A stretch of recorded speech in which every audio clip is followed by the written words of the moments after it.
गुजरात के वडोदरा में राम मंदिर के लोकार्पण की खुशी में वीवायो संस्था द्वारा व्रजधाम संकुल में 51,000 दियों से रोशनी की गई।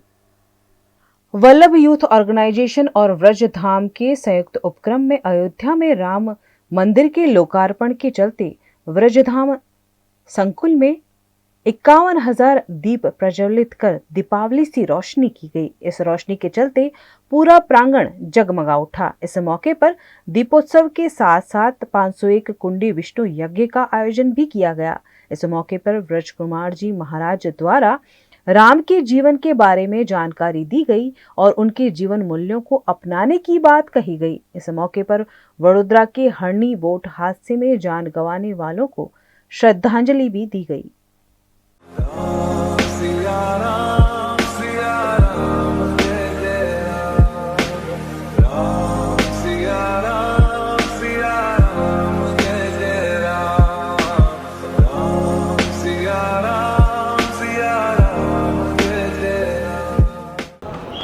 ભગવાન શ્રી રામ જે આપણને જીવન જીવતા શીખવાડે છે, જીવનના અંદર આવતી કેટલી પણ કસોટી હોય, સંઘર્ષ હોય, એને હસતા મોઢે કઈ રીતે સામનો કરવો એ રામ ભગવાન આપણને શીખવાડે છે।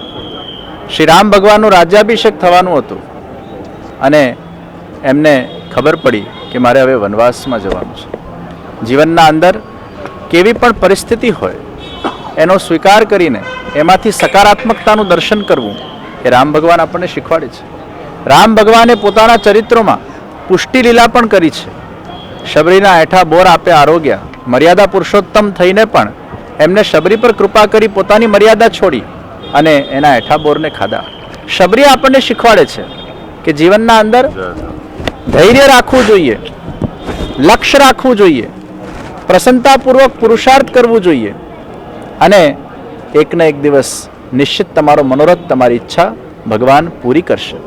શબરી થાકતી નથી, રોજ પુષ્પથી એ સજાવતી પોતાના ઘરને, પોતાની ઝૂંપડીને અને રોજ રાહ જોતી અને એક દિવસ રામ પધાર્યા છે। તો જીવનના અંદર આ સકારાત્મકતાનું દર્શન રામ ભગવાન પોતે અને એમના ભક્તો પણ આપણને કરાવે છે કે ધૈર્ય રાખવું, પુરુષાર્થ કરવું, ભગવાન પર વિશ્વાસ રાખવો, સકારાત્મકતા રાખવી, પ્રેમ રાખવું, ઉમંગ રાખવું અને ભગવાન પર પૂર્ણ રૂપે સમર્પિત થઈને જે વ્યક્તિ કાર્ય કરે છે એના પર નિશ્ચિત પ્રભુની કૃપા થાય છે। તો આ દિવ્ય પ્રસંગે રામ ભગવાનના આ મંદિરના ઉદ્ઘાટન પ્રસંગે સમસ્ત દેશવાસીઓને અને વિશ્વભરમાં આપણા બધા જ ભારતીયોને ખૂબ ખૂબ બધાઈ, શુભમ ભવતુ।